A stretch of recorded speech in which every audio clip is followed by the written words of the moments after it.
I was with one of my best friends from college, who I still know, who can verify what happened. He and I both living, working, going to school in Atlanta area at the time and decided to take a long weekend trip down to Florida, planning on going to the Gulf Coast a bit, but not quite as far as Tampa. We were traveling on I-75 in my 1967 VW Squareback, with me doing all the driving. At some point, we saw two young hitchhikers, a male and a female, and stopped to pick them up. They said they were on their way to Florida from somewhere in upstate New York. The ride began very uneventfully, with us making a bit of small talk with them, but eventually them in the back and us in the front engaged in our own conversations, or just engaged in silent reflection. It began to get dark. I could see the outline of their heads and shoulders in my rearview mirror. Then at some point, I noticed that they seemed to be arguing, even though they were keeping their voices fairly quiet and were not shouting. Even a VW Squareback was a small car, and it's impossible to hide what's going on in such close quarters. I thought it was incredibly rude for a guest to be arguing in someone else's car. I tried to ignore it. At some point, I noticed in the rearview mirror that he appeared to be raising his fist. I could also feel that there appeared to be some jostling around or pushing or struggling that alarmed me, but I didn't say anything. Before long, we had to stop for gas and a bathroom break. I pulled into a small truck stop and filled the tank up. Then I pulled into a parking area, and we all got out of the car to go inside and use the facilities. Who the fuck says facilities? My friend went with the young man into the men's restroom, and I went with the girl into the women's restroom. I should interject here that this was the first time I really got a good look at them. Under the lights of the store, I realized that they were both younger than I had originally estimated, which I took to be 18 to 20 years old. Upon closer inspection, it seemed that the girl was maybe 14 or 15, and the guy was maybe 16 or 17. In other words, they were minors. So immediately after we entered the women's room, the girl took me by the arm. "You have to fucking help me." "What?" "Sure, what's going on?" "You have to help me get away from that fucking guy." "Okay, tell me about it." "Him and I were both in a facility for teenagers in minor trouble with the law. Some sort of residential detention center. A halfway house or group home or some shit. He told me he had a brother with a farm nearby, upstate New York, and we could go there. So we ran away. It turns out that his brother didn't live there, but he took me to some random farm and raped me in the fucking barn." My brain exploded, and I was just like, what the fuck? As I was thinking of something to say, the girl began to speak again. "He then fucking told me that his brother was actually in Florida, and that we should go there. So that's what we are doing." I don't believe he has a fucking brother in Florida either. I don't want to be with him. I want to go back. I told him that, and that's what we're arguing about. How the fuck did I get dragged into this fucking shit? Okay, stay here. Don't leave the bathroom until you hear from me. I'll figure this fucking shit out. I walked out of the women's bathroom and saw my friend and the teenage boy just hanging out, waiting for us. I went up to my friend and pulled him aside so the boy could not hear me. "Listen, Shut the fuck up. Don't ask any questions. Just go out to the car and get all of your goddamn belongings out and just hang out somewhere and wait until you hear back from me. The reason I told him to get his belongings out of the car is that I figured he might have some pot packed away. I didn't want to risk a search of our car uncovering anything illegal in the event that the cops got involved in what was about to come down. I didn't know if we were dealing with a potential kidnapping or runaway teens, but I knew that something bad was going on. When I gave my friend these instructions, he naturally looked totally confused, but he did what I asked him to. In the meantime, the teenage boy was just hanging out against the wall. I wondered about him. I worried that he would get suspicious about what was going on and whatever, act in some sort of rash or violent manner, but he just continued to hang out against the wall. Then I quickly surveyed the rest of the situation. I saw that there was a hostess cashier at a podium in the restaurant part of the truck stop. I calmly walked to speak to her. Don't look over that way now, but there is a teenage boy standing over against the wall. He was traveling with a younger girl who is now in the women's restroom. The girl told me that the boy forced her to travel with him and that they are runaways from sort of residential center in New York. She does not want to be with him. They both appear to be minors, and I need to get them some help. The hostess, look, okay, there's happens to be some goddamn Georgia troopers over there eating in the restaurant right now, over in the corner. I think you should probably go talk to them about your little problem or whatever. I ain't got time for this shit. I need a cigarette. I casually looked around and spotted the troopers. I calmly walked over to their table and sat down with them. I quickly introduced myself and explained the basic details of the situation. I verified the location and identity of the teenage boy and told them that the girl was in the ladies' room and what she looked like. I made zero mention of the friend who was traveling with me. The trooper replied, "Do you have anything in the car?" What? No. Do you have any of the possessions of the two kids in your car? No, they didn't leave anything in the car. Okay, here's what you can do. I want you to get up and walk to the door. When you get there, don't stop. Don't talk to the boy or anything else. Just leave, get in your car, and take the fuck off. So I stood up and did as he told me. The troopers fell into position like they were guarding me on all sides as we walked to the door. As we neared the boy, he did seem a bit confused as he saw me walking with the troopers on all sides of me, but he just continued to stand there. As I felt the building, I saw my friend standing outside, off to the side, with his possessions. I told him not to ask any questions, but to just get in the car with me.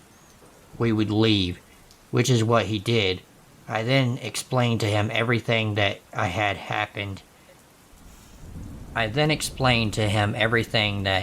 happened with me and the girl and the whole thing.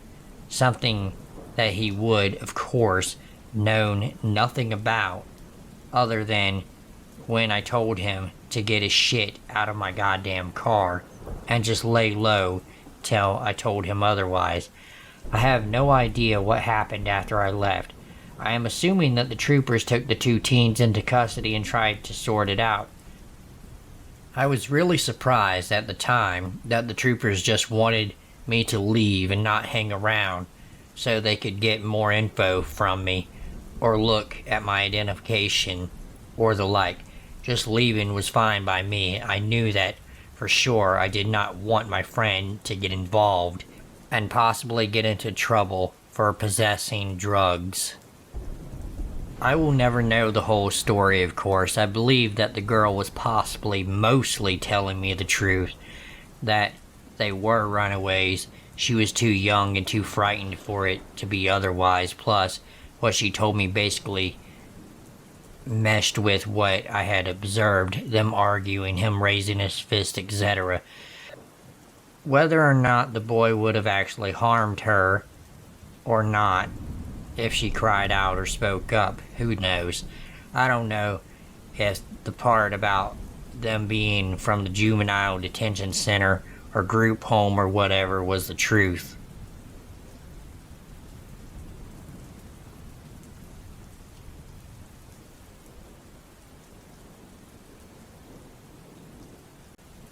I went to Livestock one year. Livestock is this event that is held every year by my local radio station in the Tampa Bay area. The event is held by 98 Rock. I won tickets to go there to see my favorite band that year. I was in the mosh pit and I was having a great time. I happened to look over to my right and there was this blonde chick and she was being surrounded by a bunch of dudes. And they would not leave her alone or let her out of the area. They kept pushing her back into the circle and she was screaming and crying, but no one could hear her screams for help either because everyone was too focused on the music or they were high as a goddamn kite. Drug use is rampant at these events. She fell down on the ground, then two guys held her down. One held her feet and the other held her arms above her head. And then they mounted her, and well, you already know what happened. I watched in horror as I screamed at the top of my lungs that someone was being raped. A few women turned around, and then this mean-looking biker woman in her late 40s came barreling through the crowd and stabbed one of the perverted fucks in the stomach. The men took off running. A few weeks go by, and I'm just chilling at home, and then I get a phone call. I answer the phone, and I could hear what sounded like an artificial voice. You think you can stick your nose in my business and get away with it? I immediately hung up the goddamn phone and locked my doors, and called 911. 911 emergency, how may I help you? I just got a threatening phone call. I think someone is after me, I answered. We'll send a police officer to your location. I explained the situation to the police officers when they arrived, and the police watched from the outside for a few days. I figured that this was the end of it, but after the police decided I no longer needed their protection, I got another phone call. Why did you call the cops, you fucking bitch? The voice said again, this time with no voice changer. I went to reply back to the creepy bastard, and he hung up the phone. I immediately left and went a few blocks down the road to my local Walmart and purchased a hunting rifle because there was no hold on rifles. I would have preferred a handgun like a Glock, but I couldn't take the risk of waiting for a background check and all of that shit to clear. I took my hunting rifle home with me, and I snuck the gun in the house inside of a guitar bag in case the creepy pervert was watching my house.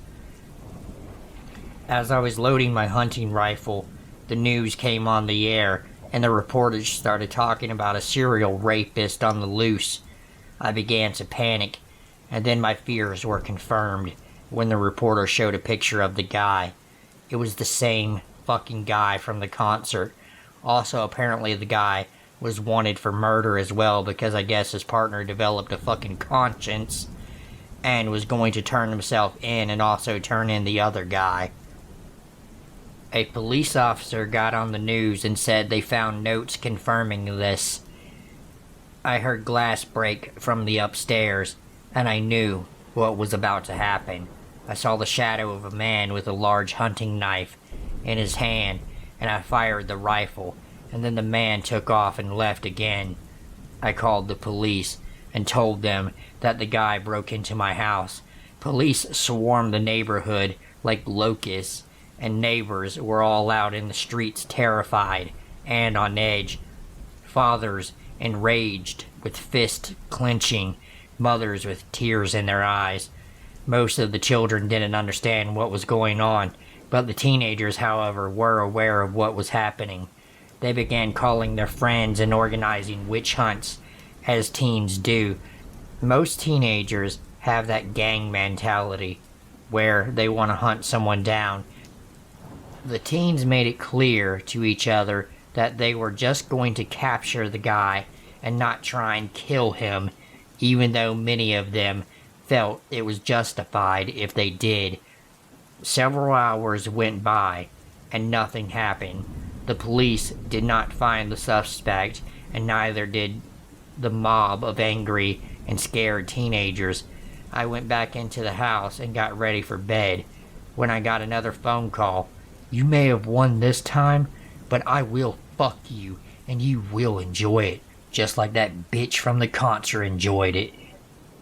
I slammed the phone down and broke down into tears as I slid my back down the wall. I heard my window from my bedroom open. I sat there frozen, not moving. At this point, I was no longer scared. I was fed up with this. I wanted this to end. I waited. The creepy guy casually walked down the stairs with a hunting knife in his hand, peeled the curtain back with his blade. The flash of red and blue shined through the window. He locked eyes with me and slowly walked towards me, laughing. He could not see the gun. As he got closer, he pulled his penis out and began to jerk himself off. "I've waited long enough for you," he said. "Come and get me, baby," I said as he walked closer. I then picked up my hunting rifle and fired at him, shooting him in the chest. He died on impact. The police busted through the door and saw the man lying dead on the ground. I sat there and cried as police officers called a coroner and tried to comfort me. I was in shock. I've never killed anyone. I was both relieved that it was finally over, but also had a weird sense of guilt and remorse for killing someone. I had to go to therapy for a few years after that, even though I had to kill a man that wanted to harm me, and that already possibly destroyed the lives of many others. I'm not a killer. I'm not brave or anything like that. I'm like many other people who have been to war and survived. I'm broken and haunted by the things that I had to do to survive.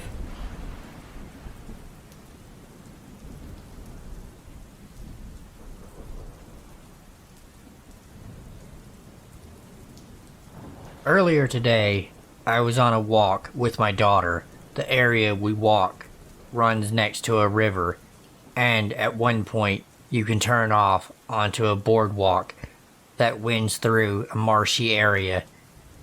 It's really pretty, and I like it a lot, or I used to until today. The windy boardwalk has little areas to the side with benches where people can sit and enjoy nature. As I'm walking with my daughter, we approach one of those areas, and there's this guy wearing a hat, sunglasses, and a mask, standing there with his hands on his crotch, kind of hiding behind the railing. Then as soon as no one else is around, the guy steps out into the walkway and begins strutting towards me. He was walking real macho, and with his crotch forward, possibly flaunting the huge erection he had, which his tiny gym shorts did not fucking hide at all. I was creeped the fuck out, especially being there with my 3-year-old daughter, so I said nothing and walked as fast as I could in the opposite direction of him. I'm really perplexed and weirded the fuck out by what I saw. If he didn't want anyone to see that he had a boner, I feel like he would have waited till I passed, because there wasn't anyone immediately behind me, so I think my daughter and I were just victims of some creepy motherfucker discreetly exposing himself. Not going on walks there anymore.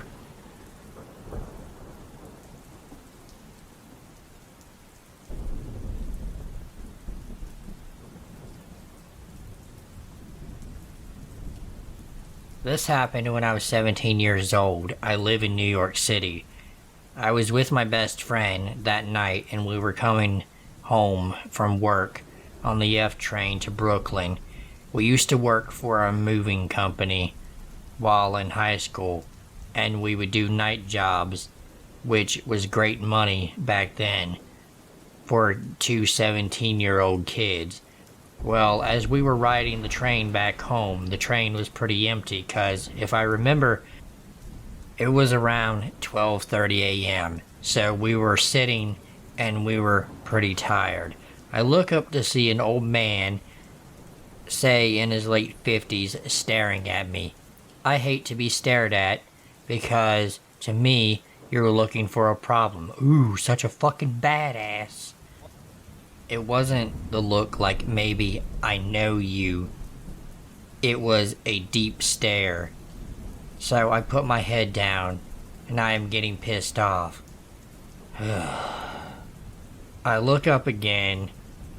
I am now fuming, but I don't say a word. I don't know why you're mad about this. I would just be really fucking grossed out. As our stop approached, I tell my friend when we stop, just hold the train doors. He said, why? I said, just do it. He knew I was going to do something. So we approach our stop. The doors open and my friend does exactly what I said. So I get up, and mind you now, I am wearing those Timberland work boots that were so popular in the 90s. I grab the railing directly above his head by his seat with two hands and just kick him right in his face with both feet. Wow, that sounds like fucking assault and battery. I didn't even look to see what he looked like. I am sure he needed a dentist after that. Think he learned his lesson that night. Me and my friend, when we got together after all the years, always have a huge laugh about that night. Okay, there is something seriously fucking wrong with this story. Look, I understand the guy was jacking off in the fucking train, but what you did is assault and battery, which is also illegal. Like, you could easily fucking kill someone by kicking them in the face with your boots. And honestly, this is not something to laugh and joke about with your friends, and it's not something to be fucking proud of. If you want to be a goddamn hero and tackle perverts and rapists and whatnot, become a goddamn cop. Don't go around assaulting people. You may think that you're some kind of fucking vigilante, but one day you're gonna go to jail.